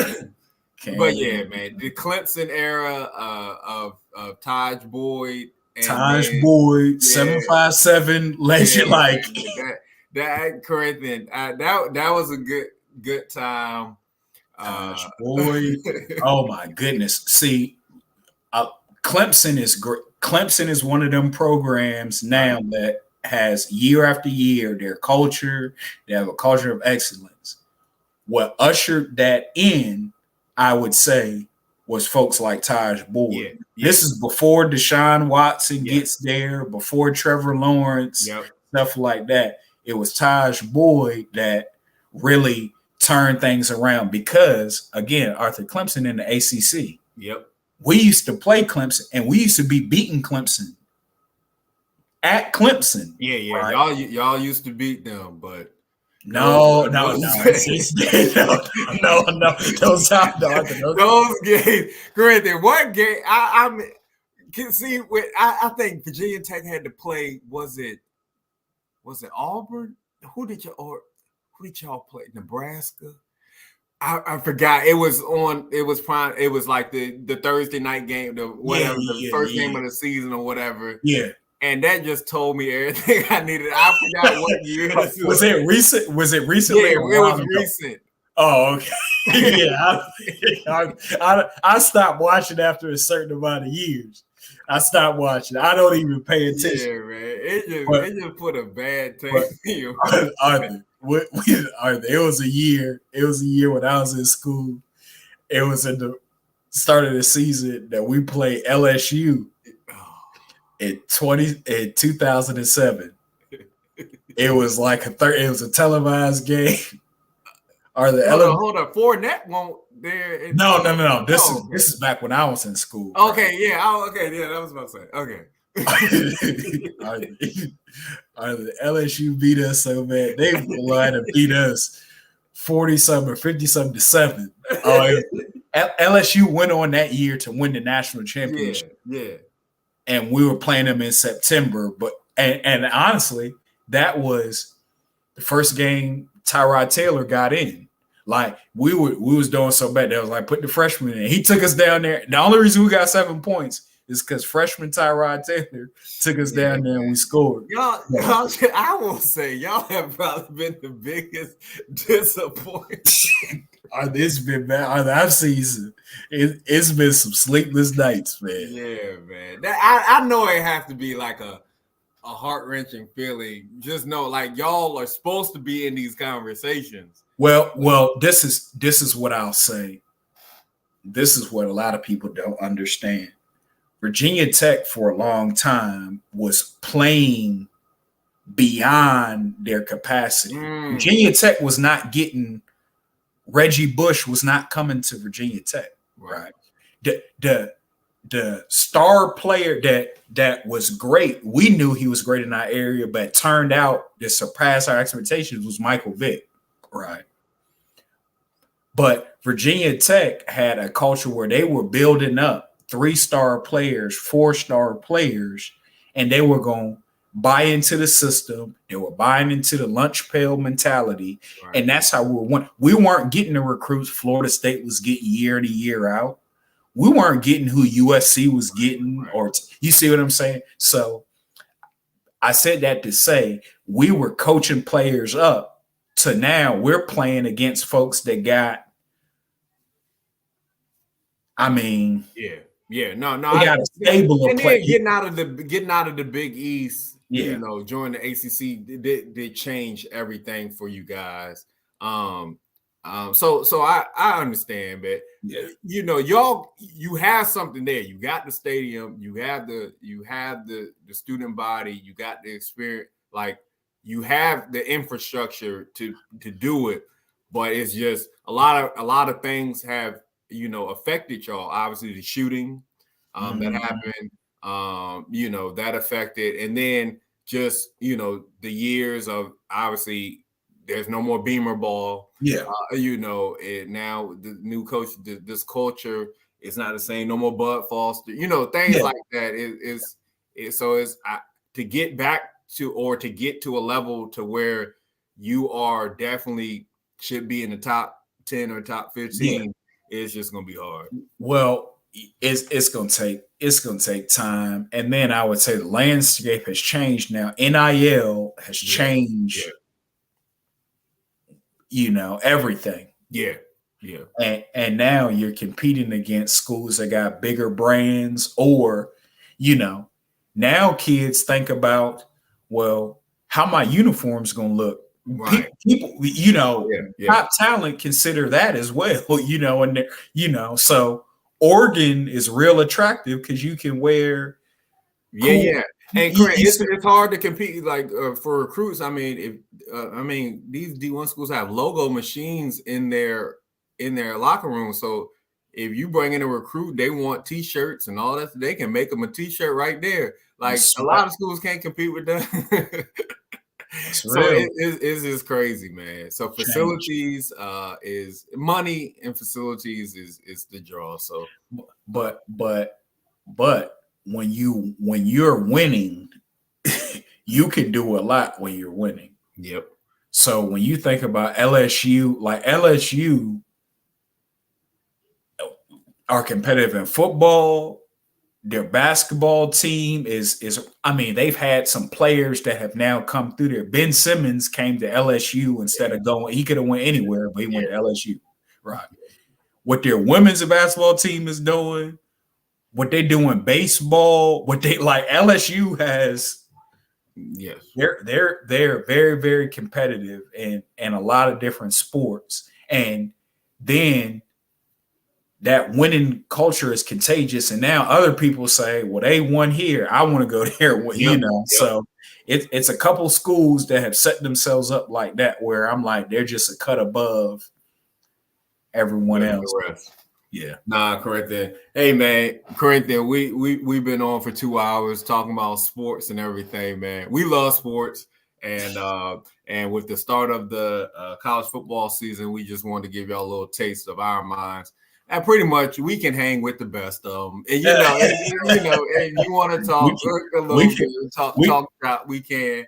We got some for Stephen A. We got some for Stephen A. and Shannon and them, and Skip. And Skip. But listen, for those who tuned in tonight, thank you so much for rocking with us and kicking it with the Kellys. And we're always going to try to provide you with some content, where just a safe place to come and talk about some different topics, what's going on in the world and politics and the world and sports, in your personal life, in your homes, things like that, and your families. And we just might say something that can help brighten up your day or get you through to the next week. Labor Day is coming up, so we definitely hope that you enjoy your weekend, your 3-day weekend, your 4-day weekend, whatever it is. Enjoy football, enjoy this process, stay safe. COVID is resurgence. It seems like it's coming back. So definitely stay safe. You think it's coming back, Corey? You think they're gonna do another shutdown? No, I don't think they're gonna do another shutdown. No. Okay. Because you got to think about the economic impact of the shutdown. Yeah. Right? So,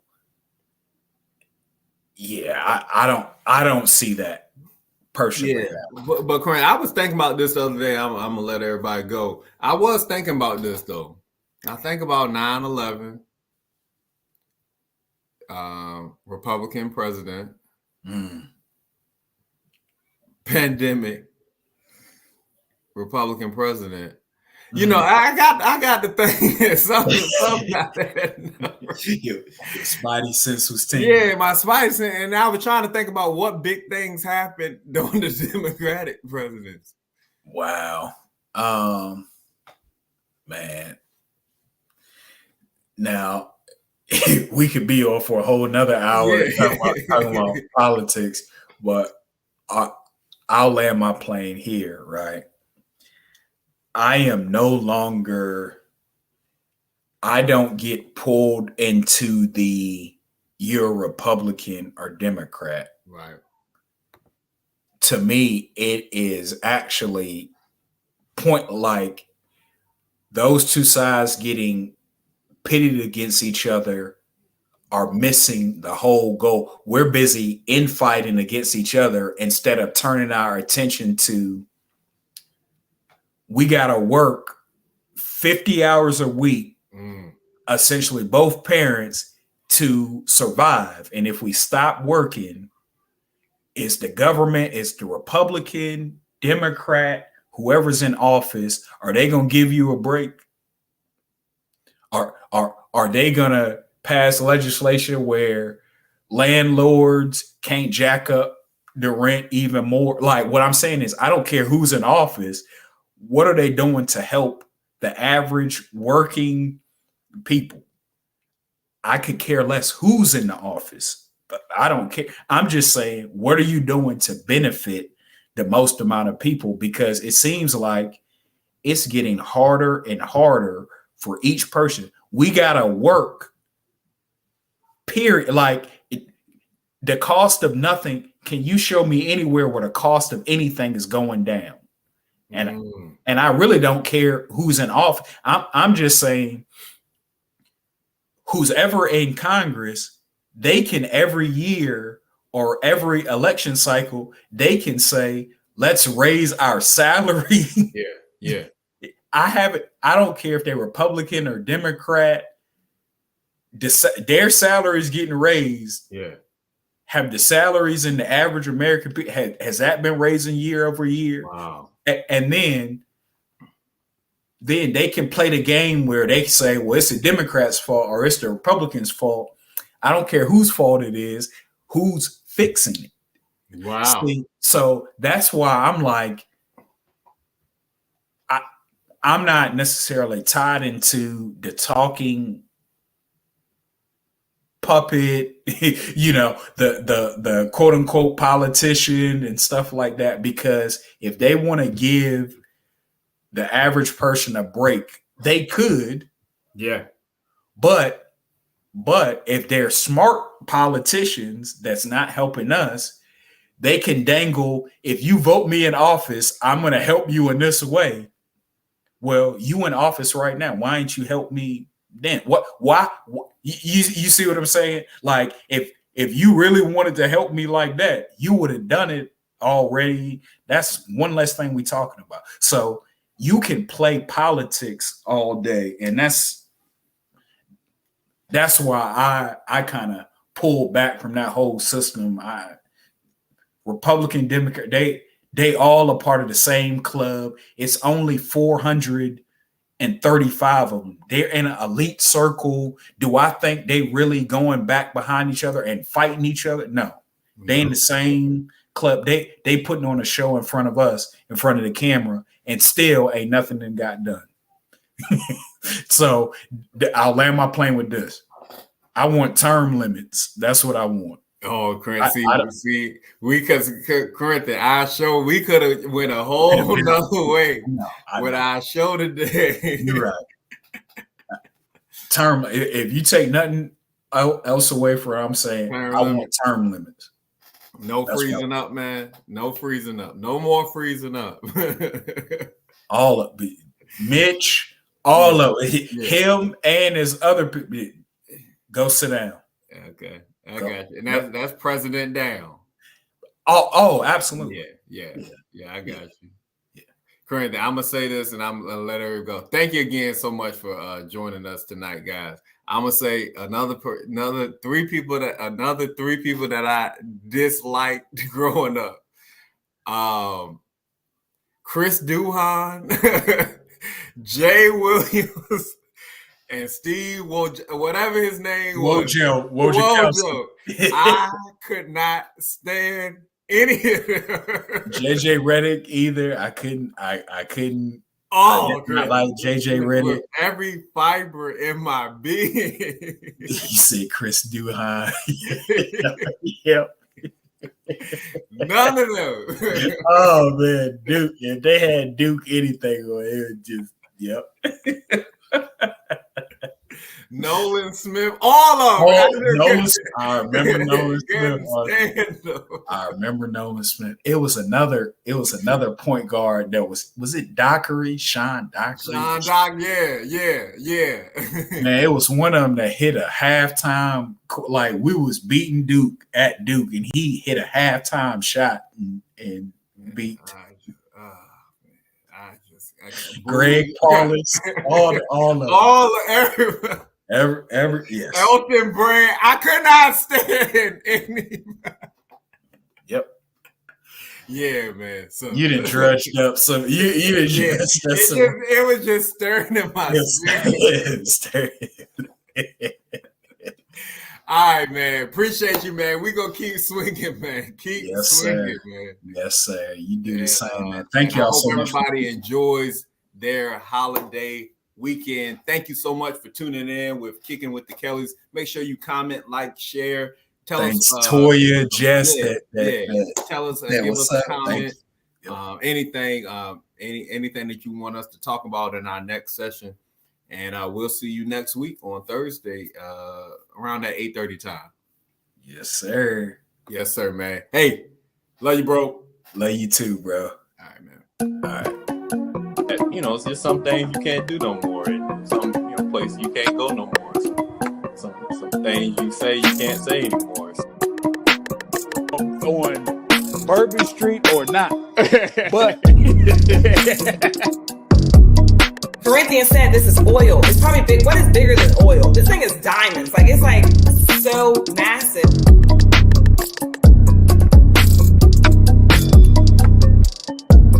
Not gonna do this with y'all. Y'all not gonna. This is cyberbullying.